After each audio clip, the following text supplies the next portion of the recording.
وَإِذَا بَدَّلْنَا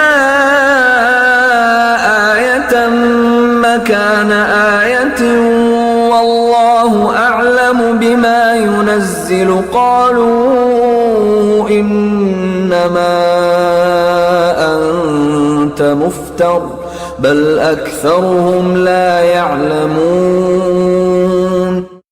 നാം ഒരു സൂക്തത്തിന്റെ സ്ഥാനത്ത് മറ്റൊരു സൂക്തം അവതരിപ്പിക്കുമ്പോൾ താൻ എന്താണ് അവതരിപ്പിക്കുന്നതെന്ന് അല്ലാഹുവിന് നന്നായി അറിയാം. അപ്പോൾ ഈ ജനം പറയുന്നു, താങ്കൾ ഈ ഖുർആൻ സ്വയം രചിക്കുകയാണെന്ന്. എന്നാൽ അവരിലധികം ആളുകളും യാഥാർത്ഥ്യത്തെക്കുറിച്ച് അജ്ഞരത്രേ. ഒരു സൂക്തത്തിന്റെ സ്ഥാനത്ത് മറ്റൊരു സൂക്തം അവതരിപ്പിക്കുക എന്ന് പറഞ്ഞതിന്റെ താൽപര്യം ഒരു വിധി നൽകിയതിനു ശേഷം മറ്റൊരു വിധി നൽകുക എന്നതുമാവാം. എന്തുകൊണ്ടെന്നാൽ വിശുദ്ധ ഖുർആനിലെ നിയമങ്ങൾ ഘട്ടം ഘട്ടമായാണ് അവതരിപ്പിച്ചിട്ടുള്ളത്. ഒരേ പ്രശ്നത്തെക്കുറിച്ച് തന്നെ വർഷങ്ങളുടെ വ്യത്യാസത്തിൽ 2-3 തവണ വിവിധങ്ങളായ വിധികൾ അവതരിച്ചിട്ടുണ്ട്. മദ്യപാനത്തിന്റെയും വ്യഭിചാര ശിക്ഷയുടെയും നിയമങ്ങൾ ഇതിനുദാഹരണങ്ങളാണ്. പക്ഷേ ഇവിടെ പ്രസ്തുത അർത്ഥം നൽകുന്നതിനെക്കുറിച്ച് അല്പം ചിന്തിക്കേണ്ടതുണ്ട്. കാരണം സൂറത്തു നഹ്ലിലെ ഈ സൂക്തം തിരുമേനിയുടെ മക്ക ജീവിതഘട്ടത്തിലാണ് അവതരിച്ചിട്ടുള്ളത്. നമ്മുടെ അറിവിൽപ്പെട്ടിടത്തോളം ഈ ഘട്ടത്തിൽ നിയമങ്ങളൊന്നും പടിപടിയായി അവതരിച്ചിട്ടില്ല. അതിനാൽ ഇവിടെ ഒരു സൂക്തത്തിന്റെ സ്ഥാനത്ത് മറ്റൊരു സൂക്തം അവതരിപ്പിക്കുക എന്ന് പറഞ്ഞതിന്റെ താൽപര്യം നാം മനസ്സിലാക്കുന്നത് ഇങ്ങനെയാണ്. വിശുദ്ധ ഖുർആനിൽ ഒരു വിഷയം ഒരിടത്ത് ഒരു ഉദാഹരണത്തിലൂടെ വിവരിക്കുമ്പോൾ അതേ വിഷയം വിവരിക്കാൻ മറ്റൊരിടത്ത് വേറെ ഉദാഹരണമായിരിക്കും സ്വീകരിക്കുന്നത്. ഒരേ ചരിത്ര സംഭവം തന്നെ വീണ്ടും വീണ്ടും വിവരിക്കുമ്പോൾ എല്ലാം വ്യത്യസ്ത ശൈലികളാണ്. സംഭവത്തിന്റെ ഒരു വശമാണ് ഒരിടത്ത് പറയുന്നതെങ്കിൽ മറ്റൊരിടത്ത് വേറെ ഒരു വശമായിരിക്കും. ഒരു വിഷയത്തിൽ ഒരിടത്ത് അവതരിപ്പിക്കുന്ന തെളിവായിരിക്കുകയില്ല മറ്റൊരിടത്ത് സമർപ്പിക്കുന്ന തെളിവ്. ഒരിടത്ത് ഒരു കാര്യം സംക്ഷിപ്തമായി വിവരിക്കുമ്പോൾ മറ്റൊരിടത്ത് അതേ കാര്യം വിശദീകരിച്ചു പറയുന്നു.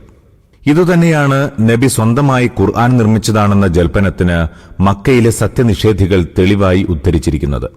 അവരുടെ വാദമിതാണ്: ഈ വാക്കുകളുടെ ഉറവിടം ദൈവജ്ഞാനമായിരുന്നുവെങ്കിൽ എല്ലാ കാര്യങ്ങളും ഒരേ സമയത്തു തന്നെ പറയുമായിരുന്നു. ചിന്തിച്ച് കാര്യങ്ങൾ പറയുകയും അല്പാൽപമായി വിജ്ഞാനങ്ങൾ കരസ്ഥമാക്കി ഒരിക്കൽ പറഞ്ഞത് ശരിയായില്ലെന്ന് തോന്നുമ്പോൾ മറ്റൊരു രീതിയിൽ മാറ്റിപ്പറയുകയും ചെയ്യാൻ മനുഷ്യനെപ്പോലെ ദൈവം ബുദ്ധി കുറഞ്ഞവനൊന്നുമല്ല. നിങ്ങളുടെ ഈ വാക്യങ്ങളിൽ കാണപ്പെടുന്നത് മനുഷ്യവിജ്ഞാനത്തിന്റെ ദൗർബല്യമാണ്. قُلْ نَزَّلَهُ رُوحُ الْقُدُسِ مِنْ رَبِّكَ بِالْحَقِّ لِيُثَبِّتَ الَّذِينَ آمَنُوا وَهُدًى وَبُشْرَى لِلْمُسْلِمِينَ. അവരോട് പറയുക, അത് കണിശമായും പരിശുദ്ധാത്മാവ് എന്റെ റബ്ബിങ്കൽ നിന്ന് പലപ്പോഴായി ഇറക്കിയിട്ടുള്ളതാകുന്നു. വിശ്വാസം കൈക്കൊണ്ടവരുടെ വിശ്വാസം ദൃഢീകരിക്കുന്നതിനും അനുസരണമുള്ളവർക്ക് ജീവിതത്തിന്റെ നേരായ വഴി കാണിച്ചു കൊടുക്കുന്നതിനും വിജയ സൗഭാഗ്യങ്ങളുടെ സുവാർത്തയറിയിക്കുന്നതിനും വേണ്ടി. റൂഹിൽ ഖുദ്സിന്റെ പദാർത്ഥം പരിശുദ്ധാത്മാവ് എന്നായാലും പരിശുദ്ധിയുടെ ആത്മാവ് എന്നായാലും സാങ്കേതികമായി അത് ജിബിരീലിന്റെ അപരനാമമാണ്. വഹ്യ് കൊണ്ടുവരുന്ന മലക്കിന്റെ പേര് പറയാതെ ഈ അപരനാമം പറഞ്ഞതിന്റെ താൽപര്യമിതാണ്. മാനുഷിക ദൗർബല്യങ്ങളിൽ നിന്ന് മുക്തമായ ഒരു വിശുദ്ധാത്മാവാണ് ഈ വാക്യങ്ങൾ കൊണ്ടുവരുന്നത്. ഈ വിശുദ്ധാത്മാവ് അല്ലാഹു അയച്ചതിൽ വല്ല ഏറ്റക്കുറവും വരുത്തി മറ്റൊന്നാക്കി മാറ്റിത്തീർക്കുന്ന വഞ്ചകനല്ല. സ്വന്തമായി വല്ലതും കൂട്ടിച്ചേർത്ത് അല്ലാഹുവിന്റെ പേരിൽ കെട്ടിപ്പറയുന്ന വ്യാജനോ നുണയനോ അല്ല. തന്റെ വ്യക്തി താൽപര്യങ്ങളുടെ അടിസ്ഥാനത്തിൽ വല്ല തട്ടിപ്പും നടത്തി കാര്യം സാധിക്കുന്ന ദുഷ്ടനുമല്ല. മറിച്ച് അല്ലാഹുവിന്റെ വാക്യങ്ങൾ പൂർണ്ണമായ ഉത്തരവാദിത്വത്തോടെ എത്തിച്ചുകൊടുക്കുന്ന പരിശുദ്ധമായ ആത്മാവാണത്. ഇതാണ് ഈ സൂക്തത്തിലൂടെ ഓർമ്മപ്പെടുത്തുന്നത്.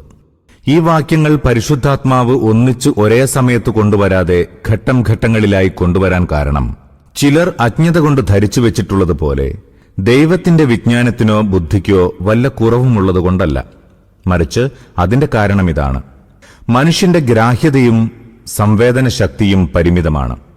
എല്ലാ കാര്യങ്ങളും ഒറ്റയടിക്ക് മനസ്സിലാക്കാനോ ഒരിക്കൽ ഒന്നിച്ചു പഠിച്ച കാര്യങ്ങളെല്ലാം മനസ്സിൽ നിലനിർത്താനോ അവന് സാധ്യമല്ല. അതിനാൽ അല്ലാഹുവിന്റെ യുക്തി താൽപര്യപ്പെടുന്നതിതാണ്: പരിശുദ്ധാത്മാവ് ഈ വാക്യങ്ങൾ അല്പാൽപമായി കൊണ്ടുവരിക. ചിലപ്പോൾ സംക്ഷിപ്തമായി പറയുന്ന കാര്യങ്ങൾ മറ്റു ചിലപ്പോൾ വിശദമായി പറയുക. വിവരണരീതി ഒരിക്കൽ ഒന്നാണെങ്കിൽ മറ്റൊരിക്കൽ മറ്റൊന്നായിരിക്കുക. ഒരേ കാര്യം തന്നെ വീണ്ടും വീണ്ടും വിവിധ മാർഗത്തിലൂടെ മനസ്സിൽ തറപ്പിച്ചു നിർത്താൻ ശ്രമിക്കുക. അങ്ങനെ ഗ്രാഹ്യശക്തിയിൽ വിവിധ തട്ടുകളിലുള്ള സത്യാന്വേഷികൾക്ക് വിശ്വസിക്കാനും വിശ്വാസത്തിനു ശേഷം വിജ്ഞാനത്തിലും കാര്യങ്ങൾ ഗ്രഹിക്കുന്നതിലും ഭദ്രതയുണ്ടാവാനും അത് സഹായിക്കുന്നു. വിശ്വാസം കൈക്കൊണ്ട് അനുസരണത്തിന്റെ മാർഗത്തിലൂടെ നടക്കുന്നവർക്ക് ഇസ്ലാമിക പ്രബോധന പ്രവർത്തനങ്ങളിലും ജീവിതത്തിലും അഭിമുഖീകരിക്കേണ്ടി വരുന്ന പ്രശ്നങ്ങളിൽ അപ്പപ്പോൾ ആവശ്യമായ മാർഗദർശനം നൽകേണ്ടതുണ്ട്. ഈ നിർദ്ദേശങ്ങൾ സമയത്തിനു മുമ്പ് എല്ലാം കൂടി ഒന്നിച്ചവതരിപ്പിക്കുന്നത് പ്രയോജനപ്രദമോ ഉചിതമോ അല്ലെന്ന് വ്യക്തമാണല്ലോ. അതിനാലാണ് പടിപടിയായി നിയമങ്ങൾ അവതരിപ്പിക്കുന്നത്. പടിപടിയായി നിയമങ്ങൾ അവതരിപ്പിക്കുന്നതിന്റെ മൂന്നാമത്തെ ഗുണമാണിത്. അനുസരണം അവലംബിച്ചവർക്ക് അനുഭവിക്കേണ്ടി വരുന്ന വിവിധങ്ങളായ എതിർപ്പുകളും ബുദ്ധിമുട്ടുകളും ഇസ്ലാമിക പ്രബോധന പ്രവർത്തനങ്ങളുടെ മുമ്പിൽ ഉയർന്നു നിൽക്കുന്ന പ്രതിബന്ധങ്ങളും കാരണമായി അവരെ വീണ്ടും വീണ്ടും ദൃഢചിത്തരാക്കി നിർത്തേണ്ടതുണ്ട്. അന്തിമ വിജയത്തെക്കുറിച്ച് ഉറപ്പു നൽകി പ്രതീക്ഷാനിർഭരരാക്കുകയും സംശയങ്ങൾ ദൂരീകരിച്ചു കൊടുക്കുകയും ചെയ്യേണ്ടതുണ്ട്. وَلَقَدْ نَعْلَمُ أَنَّهُمْ يَقُولُونَ إِنَّمَا يُعَلِّمُهُ بَشَرٌ لِسَانُ الَّذِي يُلْحِدُونَ إِلَيْهِ أَعْجَمِيٌّ وَهَذَا لِسَانٌ عَرَبِيٌّ مُبِينٌ. ഇയാൾക്ക് ഈ സൂക്തങ്ങൾ പഠിപ്പിച്ചു കൊടുക്കുന്നത് ഒരു മനുഷ്യൻ തന്നെയാണ് എന്ന് താങ്കളെക്കുറിച്ച് ഈ ജനം പറയുന്നുണ്ടെന്ന് നമുക്കറിയാം. എന്നാൽ അധ്യാപകനായി അവർ ചൂണ്ടിക്കാണിക്കുന്ന മനുഷ്യന്റെ ഭാഷ അനറബിയാകുന്നു. ഇതാകട്ടെ തെളിഞ്ഞ അറബി ഭാഷയും. മക്കയിലെ അവിശ്വാസികൾ ഇങ്ങനെയൊരു മിഥ്യാധാരണ പുലർത്തിയിരുന്നത് ആരെക്കുറിച്ചാണെന്നതിനെപ്പറ്റി വിവിധ റിപ്പോർട്ടുകളുണ്ട്. ഒരു റിപ്പോർട്ടിൽ അത് ആമിർ ഇബ്നുൽ ഹളറമിയുടെ അടിമയായിരുന്ന റോമക്കാരൻ ജബർ ആയിരുന്നു. മറ്റൊരു റിപ്പോർട്ടിൽ ആയിഷ് എന്നു പേരുള്ള ഹുവൈത്തിബ് ബിനു അബ്ദുൽ ഉസ്സയുടെ അടിമയാണത്. വേറൊരു റിപ്പോർട്ടിൽ അബൂ ഫുക്കൈഹ എന്ന അപരനാമമുള്ള മക്കയിലെ ഒരു സ്ത്രീയുടെ അടിമയായിരുന്ന യാസർ എന്ന ജൂതനായിരുന്നു. ഒരു റിപ്പോർട്ടിൽ ബൽആൻ എന്നോ ബൽആം എന്നോ പേരുള്ള ഒരു റോമൻ അടിമയാണത്. ആരായാലും ഒരു മനുഷ്യൻ തൗറാത്തും ഇഞ്ചീലും വായിക്കുന്നതും അയാൾ പിന്നീട് നബി തിരുമേനിയുമായി സന്ധിക്കുന്നതും കണ്ട മക്കയിലെ സത്യനിഷേധികൾ നിസ്സങ്കോചം ആരോപിച്ചു, അയാളാണ് വാസ്തവത്തിൽ ഖുർആൻ നിർമ്മിക്കുന്നതെന്ന്. പിന്നീട് നബി തിരുമേനി അത് സ്വന്തം നിലയിൽ അള്ളാഹുവിന്റേതാണെന്ന് പറഞ്ഞ് അവതരിപ്പിക്കുകയാണെന്നും അവർ വാദിച്ചു. ഇതിൽ നിന്ന് നബി തിരുമേനിയുടെ വിരോധികൾ അദ്ദേഹത്തിനെതിരിൽ ആരോപണങ്ങൾ കെട്ടിച്ചമയ്ക്കുന്നതിൽ എത്ര നിർഭയരായിരുന്നുവെന്ന് മാത്രമല്ല മനസ്സിലാകുന്നത്, ജനങ്ങൾ തങ്ങളുടെ സമകാലികരെ മൂല്യനിർണയം ചെയ്തിരുന്നത് എത്ര അന്യായമായ രീതിയിലായിരുന്നുവെന്ന് കൂടി മനസ്സിലാകുന്നുണ്ട്. മനുഷ്യചരിത്രത്തിലെ മഹോന്നതനായ ഒരു വ്യക്തിയാണ് അവരുടെ മുമ്പിലുള്ളത്. അതുപോലുള്ള ഒരു വ്യക്തിത്വം അന്ന് ഭൂമുഖത്തെവിടെയുമില്ല. പക്ഷേ ആ അന്ധബുദ്ധികൾക്ക് അല്പം തൗറാത്തും ഇഞ്ചീലും വായിക്കാൻ അറിയുന്ന അനറബിയായ ഒരടിമയാണ് ആ മഹാനുഭാവനേക്കാൾ യോഗ്യൻ. അമൂല്യമായ ആ രത്നം പ്രകാശം സ്വീകരിക്കുന്നത് ഈ കരിക്കട്ടയിൽ നിന്നാണ് എന്നാണ് അവർ അനുമാനിക്കുന്നത്. ഇന്നല്ലദീന ലാ യുഅ്മിനൂന ബിആയാതില്ലാഹി ലാ യഹ്ദീഹിമുല്ലാഹു വലഹും അദാബുൻ അലീം. അല്ലാഹുവിന്റെ സൂക്തങ്ങളെ അംഗീകരിക്കാത്തവർക്ക് സത്യത്തിൽ എത്തിച്ചേരാൻ അല്ലാഹു ഉദവി നൽകുന്നില്ല എന്നതത്രേ യാഥാർത്ഥ്യം. ഇത്തരം ആളുകൾക്ക് വേദനയേറിയ ശിക്ഷയാണുള്ളത്. ഇന്നമാ യഫ്തരിൽ കദിബല്ലദീന ലാ യുഅ്മിനൂന ബിആയാതില്ലാഹി വഉലൈക ഹുമുൽ കാദിബൂൻ. പ്രവാചകനല്ല വ്യാജ സൂക്തങ്ങൾ ചമയ്ക്കുന്നത്. അള്ളാഹുവിന്റെ സൂക്തങ്ങൾ അംഗീകരിക്കാത്തവരാകുന്നു വ്യാജം ചമയ്ക്കുന്നത്. അവർ തന്നെയാകുന്നു യഥാർത്ഥത്തിൽ കള്ളം പറയുന്നവരും. വ്യാജം ചമയ്ക്കുന്നവർ അള്ളാഹുവിന്റെ ദൃഷ്ടാന്തങ്ങളിൽ വിശ്വസിക്കാത്തവരാകുന്നു എന്നും ഇതിന് അർത്ഥം പറയാവുന്നതാണ്.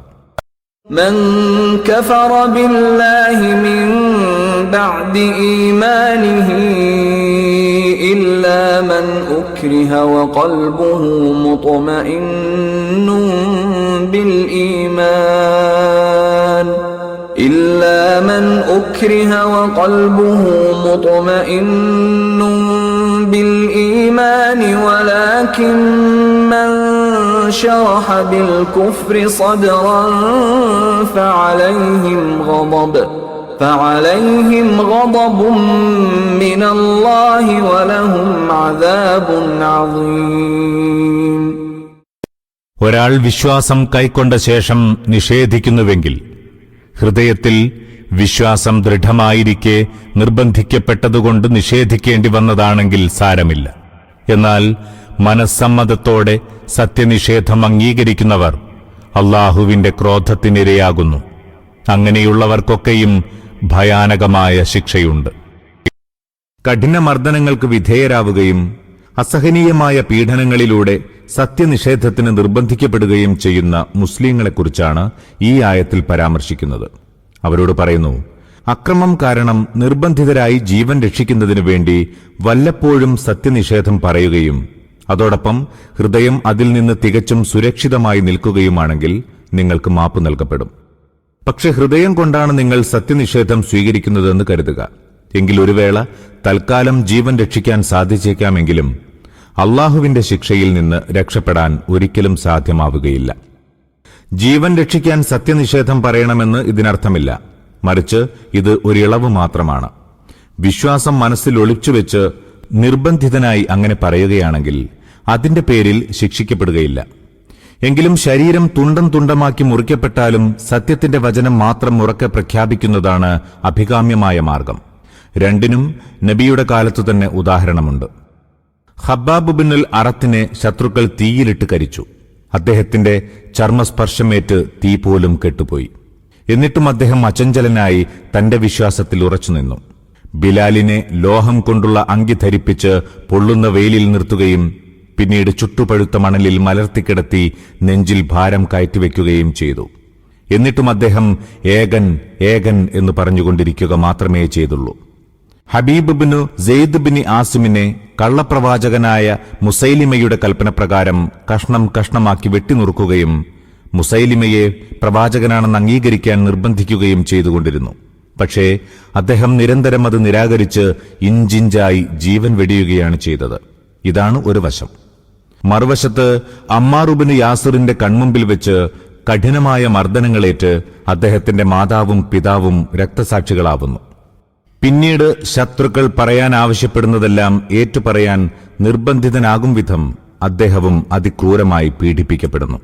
പക്ഷെ ഉടനെ തന്നെ കരഞ്ഞുകൊണ്ട് അദ്ദേഹം നബി തിരുമേനിയുടെ സന്നിധിയിൽ വന്ന് ബോധിപ്പിക്കുകയാണ്, അല്ലാഹുവിന്റെ പ്രവാചകരെ, ഞാൻ അങ്ങയെപ്പറ്റി ദുഷിച്ചു പറയുകയും അവരുടെ ദൈവങ്ങളെക്കുറിച്ച് നല്ലത് പറയുകയും ചെയ്തപ്പോൾ മാത്രമാണ് അവർ എന്നെ വിട്ടയച്ചത്.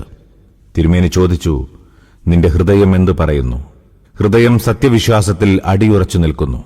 ഉടനെ തിരുമേനി പറഞ്ഞു, അവർ ഇനിയും മർദ്ദനങ്ങൾ ആവർത്തിക്കുകയാണെങ്കിൽ നീ വീണ്ടും അങ്ങനെ പറഞ്ഞുകൊള്ളുക. ذلك بأنهم استحبوا الحياة الدنيا على الآخرة وأن الله لا يهدي القوم الكافرين. അവർ പരലോകത്തിലുപരി ഐഹിക ജീവിതത്തെ മോഹിച്ചതുകൊണ്ടത്രേ അത്. തന്റെ അനുഗ്രഹങ്ങൾ നിഷേധിച്ചവർക്ക് രക്ഷാമാർഗം കാണിച്ചു കൊടുക്കാതിരിക്കുക അല്ലാഹുവിന്റെ നിയമമാകുന്നു. أولئك الذين طبع الله على قلوبهم وسمعهم وأبصارهم وأولئك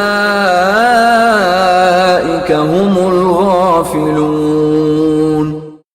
അല്ലാഹു മനസ്സുകളും കാതുകളും കണ്ണുകളും അടച്ചു മുദ്ര വെച്ചിട്ടുള്ളവരാണിവർ.